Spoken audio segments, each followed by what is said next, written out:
इस लेसन में हम लोग बात करने जा रहे हैं एक बहुत ही इंपॉर्टेंट प्रिंसिपल ऑफ डिजाइन के हवाले से। इस प्रिंसिपल का नाम है अलाइनमेंट। अलाइनमेंट ग्राफिक डिजाइन के अंदर बहुत ज्यादा इंपॉर्टेंस रखता है। दोस्तों, सबसे पहले बात करते हैं कि अलाइनमेंट बेसिकली होती क्या है। Arranging elements of design with a straight line, this is called alignment. दोस्तों, जब भी हम अपने एलिमेंट्स को किसी एक खास लाइन के साथ अरेंज करते हैं तो बेसिकली हम उस वक्त अलाइनमेंट कर रहे होते हैं। ये जो लाइन जिसके साथ हम अपने एलिमेंट्स को अरेंज कर रहे हैं, ये विजिबल भी हो सकती है और इनविजिबल भी हो सकती है। यानी कि कुछ डिजाइन्स के अंदर आपको ये लाइन बज़ाहिर नजर भी आ रही होती है, लेकिन कुछ डिजाइन्स के अंदर आपको बज़ाहिर कोई ऐसी लाइन दिख नहीं रही होती, लेकिन एक खास लाइन के साथ तमाम एलिमेंट्स उस डिजाइन के अंदर अरेंज किए गए होते हैं या कुछ इंपॉर्टेंट एलिमेंट्स अरेंज किए गए होते हैं। चले मैं आपको एक एग्जांपल के थ्रू बताता हूं कि अलाइनमेंट बेसिकली क्या चीज है। दोस्तों, आप लोगों ने कार पार्किंग लॉट के अंदर लाइंस तो लगी हुई देखी होंगी। ये जो लाइंस हैं ये बेस्ट एग्जांपल हैं अलाइनमेंट की। दोस्तों, आप इस विजुअल में देख सकते हैं कि अगर पार्किंग के लिए लाइंस ना लगी हों तो गाड़ियां किस बेहंगम तरीके से जो है वो प्लेस होती हैं किसी भी जगह पे, चाहे वो कोई चौक हो या कोई पार्किंग लॉट हो। तो दोस्तों, बेसिकली लाइंस की मदद से डिफरेंट जगहों पे हमारी रूटीन लाइफ के अंदर भी और डिजाइन के अंदर भी अलाइनमेंट का जो एक प्रिंसिपल है उसको अप्लाई किया जाता है। जब आप किसी कार पार्किंग लॉट में जाके किसी खास दो लाइंस के बीच में अपनी गाड़ी पार्क करते हैं और सभी लोग जब इस अमल को दोहराते हैं तो बेसिकली एक खास ऑर्डर के अंदर तमाम की तमाम गाड़ियां लग जाती हैं और कोई भी बेहंगम सूरत हाल पैदा नहीं होती। तो चलें बात करते हैं अलाइनमेंट की टाइप्स की। दोस्तों, बेसिकली अलाइनमेंट की चार टाइप्स हैं: edge alignment, center alignment, horizontal alignment and vertical alignment. इस वक्त स्क्रीन पे आप लोगों के सामने एक डायग्राम है। इस डायग्राम के अंदर अगर आप रो वाइज जायजा लें तो आपको पता चलेगा कि ऊपर वाली रो में और नीचे वाली रो में बेसिकली ये जो बार्स मौजूद हैं इनको एज और सेंटर के साथ अलाइन किया गया है। जो ऊपर वाली रो है उसमें इन बार्स को एजेस के साथ अरेंज किया गया है, जबकि जो नीचे वाली रो है उसके अंदर बार्स को सेंटर्स के साथ अरेंज किया गया है। तो ये है एज अलाइनमेंट और सेंटर अलाइनमेंट। अच्छा, अब इसी डायग्राम का कॉलम वाइज जायजा लेते हैं।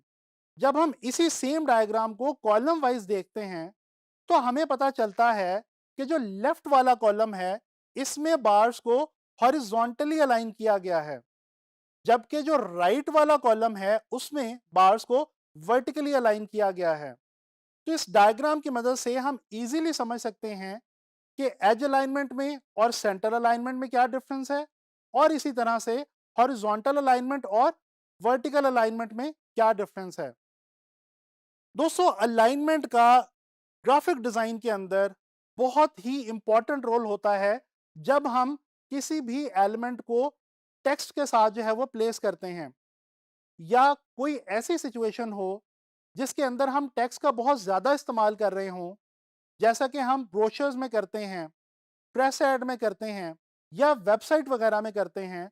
तो इस सिचुएशन के अंदर टेक्स्ट की अलाइनमेंट बहुत ही इंपॉर्टेंट रोल प्ले करती है। ज़रा इस डायग्राम को देखें। यहाँ पे चार किस्म की अलाइनमेंट्स आपको दिखाई गई हैं टेक्स्ट के हवाले से। पहली है सेंटर अलाइनमेंट, फिर है लेफ्ट अलाइनमेंट, फिर है राइट अलाइनमेंट और फिर है जस्टिफाइड अलाइनमेंट। दोस्तों, आप देख सकते हैं कि सेंटर अलाइनमेंट के अंदर जो टेक्स्ट है वो तमाम का तमाम सेंट्रल लाइन के साथ प्लेस किया गया है। इसके बरक्स जो लेफ्ट अलाइनमेंट वाला कॉलम आपके सामने है, इस कॉलम के अंदर टेक्स्ट को लेफ्ट लाइन के साथ अलाइन किया गया है, प्लेस किया गया है। इसी तरह से राइट अलाइनमेंट वाले कॉलम में टेक्स्ट को राइट साइड पर जो लाइन है उसके साथ प्लेस किया गया है। और जो जस्टिफाइड अलाइनमेंट है इसके अंदर टेक्स्ट को बाहर की दोनों एजेस वाली लाइंस के साथ प्लेस किया गया है और इस तरह से अरेंज किया गया है कि टेक्स्ट जो है वो एक पूरी कंप्लीट कॉलम की शक्ल हमें जो है वो मुहैया कर रहा है। तो जब आप टेक्स्ट को अलाइन करते हैं तो ये 4 बेसिक टेक्स्ट अलाइनमेंट की जो है वो कैटेगरीज होती हैं जिनके अंदर हम आम तौर पर टेक्स्ट को अलाइन कर रहे होते हैं। दोस्तों इस वक्त स्क्रीन पे आप लोग एक पोस्टर देख सकते हैं। ये एक बहुत ही मशहूर हॉलीवुड की मूवी का पोस्टर है। इस पोस्टर के अंदर अगर हम गौर करें तो टेक्स्ट और इमेज बिल्कुल एक खास लीनियर लाइन के अंदर, एक कॉलम वाली लाइन के अंदर हमें अलाइन नजर आता है। हम देख सकते हैं कि जो सबसे ऊपर टाइटल है पोस्टर का वो, उसके बाद सेंटर में एक इमेज है और जो बॉटम वाला एरिया है पोस्टर का उसके अंदर अगेन कुछ टेक्स्ट है, गालिबन टाइटल दिया गया है।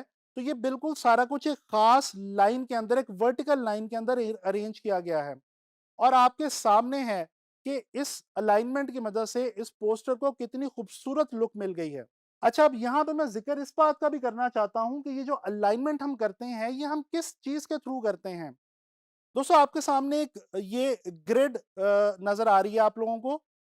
ये जो ग्रिड है ये बेसिकली हॉरिजॉन्टल और वर्टिकल लाइंस का एक कॉम्बिनेशन हुआ करती है और ये ग्रिड ही वो चीज़ होती है जिसकी मदद से हम ग्राफिक डिज़ाइन के अंदर टेक्स्ट को या टेक्स्ट के साथ डिफरेंट ग्राफिकल एलिमेंट्स को, जैसा कि पिक्चर्स और वेक्टर्स वगैरह को हम प्लेस करते हैं, अरेंज करते हैं या अलाइन करते हैं। तो दोस्तों ये जो ग्रिड है इसका अलाइनमेंट के साथ ग्राफिक डिज़ाइन में बहुत ही ज़्यादा गहरा ताल्लुक है। आप लोगों ने कुछ डिफरेंट एग्जांपल्स की मदद से अलाइनमेंट के बारे में डिफरेंट इंफॉर्मेशन इस लेसन के अंदर जो है वो लर्न की है। अब लास्ट में मैं आपको ये बताता चलूं कि अलाइनमेंट बेसिकली हम ग्राफिक डिज़ाइन में करते क्यों हैं, यानी कि हमें ग्राफिक डिज़ाइन में अलाइनमेंट की मदद से क्या चीज़ अचीव होती है। दोस्तों सबसे पहले तो हमारे डिज़ाइन के अंदर अलाइनमेंट की मदद से ऑर्डर क्रिएट होता है और ऑर्गेनाइजेशन की फील आती है, यानी कि हमारे तमाम एलिमेंट्स ऑफ डिज़ाइन एक खास लाइन के साथ हमें ऑर्गेनाइज मिलते हैं। अच्छा, इसी तरह से एलिमेंट्स आपस में ग्रुप करने में हमें बहुत ज़्यादा आसानी होती है और एक खास किस्म का विजुअल कनेक्शन, एक रब्त जो है वो पैदा होता है हमारे डिफरेंट विजुअल एलिमेंट्स के अंदर।